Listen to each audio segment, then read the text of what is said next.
हरे कृष्णा सभी को। तो मेरा नाम विवेक है और हम जेई ड्रॉपर हैं। 2024 में हम मेंस दिए थे। मेरे परसेंटाइल 97 के अप्रॉक्स आई थी। तो मेरा मतलब कॉलेज मतलब काउंसलिंग में ही नहीं बैठे थे हम, तो फिर ड्रॉप ले लिए। और बस ये वीडियो बस इसलिए बना रहे हैं ताकि जो जो आज हम किए हैं मतलब रोज़ कर रहे हैं, इस मतलब कितना पढ़ाई कर रहे हैं, क्या गलती कर रहे हैं, वो बस वो रिकॉर्ड हो और वो गलतियाँ मेरे दिमाग में रहे ताकि उसको सही धीरे धीरे कर सकूं। और अभी रात का 2 बज रहा है, 2:30 हो रहा है। तो अभी पढ़ रहे थे, मैथ्स पढ़ रहे थे, कंप्लीट हो गया, कुछ देर में सोएंगे। तो आज हम 10 घंटा 40 मिनट पढ़े हैं, जिसमें 3 घंटा 40 मिनट फिजिक्स को दिए, 4 घंटा केमिस्ट्री और 3 घंटा मैथ्स को दिए हैं। तो फिजिक्स में आज हम वेव ऑप्टिक्स पढ़े थे, नोट्स पढ़े थे, क्वेश्चंस कल करेंगे वेव ऑप्टिक्स का। ठीक ठाक चैप्टर है, मतलब उसमें हम कभी कभी अटक भी जाते हैं। तो अभी तो ठीक से पढ़ लिए हैं। YDSC कंप्लीट हो गया है। वही y=λ/d/d। जब ब्राइट फ्रिंज पूछ रहा हो, डार्क जब पूछ रहा हो तो y²+½ वही फ्रिंज विड्थ λ/d/d। और इसमें हम लिलियॉड मिरर भी पढ़ लिए। कभी भी जब डेंसर से रिफ्लेक्ट हो लाइट तो पाई का चेंज आता है और वो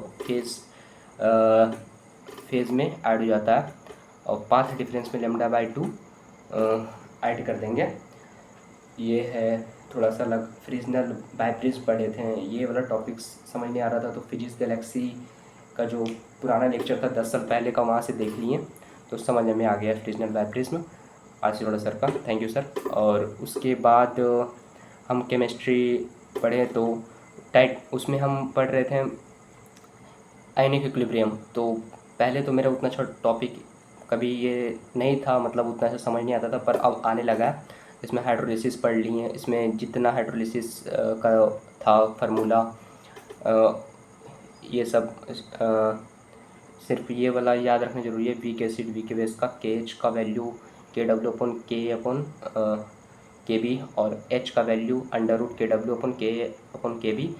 और इसका अगर pH को तो 7+ हाफ pKa-pKb। बस ये ध्यान में रखना है कि टेम्परेचर 90 डिग्री सेल्सियस होना चाहिए, तभी 10⁻⁻⁻⁴। एक second, I am not sure अभी भी कि 90 डिग्री सेल्सियस, मैं देख लूँगा एक बार कॉपी में भी। तो उसके बाद बफर सॉल्यूशन किए। हाइड्रोलिसिस का हम क्वेश्चन कर लिए थे S1 एक्सरसाइज से, एलन का मॉड्यूल से। अच्छा क्वेश्चन, डिसेंट क्वेश्चन था उसमें।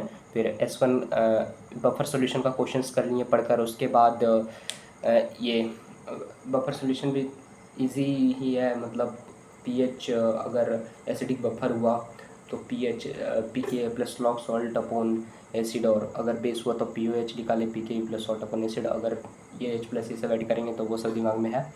और उसके बाद हम टाइट्रेशन पढ़ लिए। टाइट्रेशन में नोट से पढ़ें, जैसे मिथाइल ऑरेंज का pH 3.2 से 4.5 के आसपास वेरी करता है।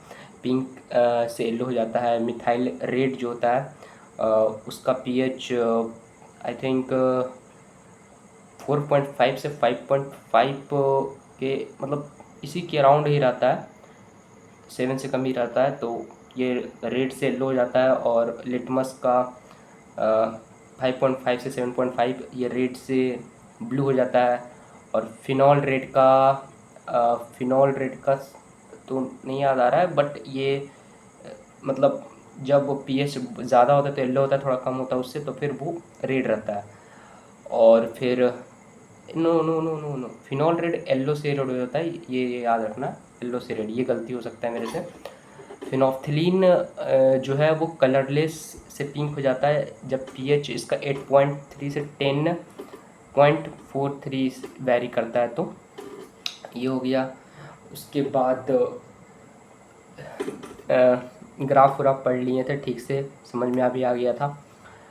टाइट्रेशन का भी हम क्वेश्चंस नहीं किए, कल कर लेंगे। फिर मैथ्स में मैट्रिसेस पढ़ लिए। मैट्रिसेस में कुछ कुछ गलतियाँ करी हमने। जैसे एडजॉइंट निकालने बोला, हम ट्रांसपोज निकाल दिए ऑर्डर 2 के लिए जल्दीबाजी में। और उसके बाद ये गलती की है कि डिटर्मिनेंट था एडजॉइंट 2 ए इनवर्स, लेकिन इनवर्स जो था सिर्फ ए पर था, लेकिन हम फिर भी 2 के डिनोमिनेटर में लेते चल गए डिटर्मिनेंट निकालने के लिए। ये गलती हो सकता है मेरे से। और फिर बस, और राधे राधे। कल इससे बेहतर करने का कोशिश करेंगे। हरे कृष्णा।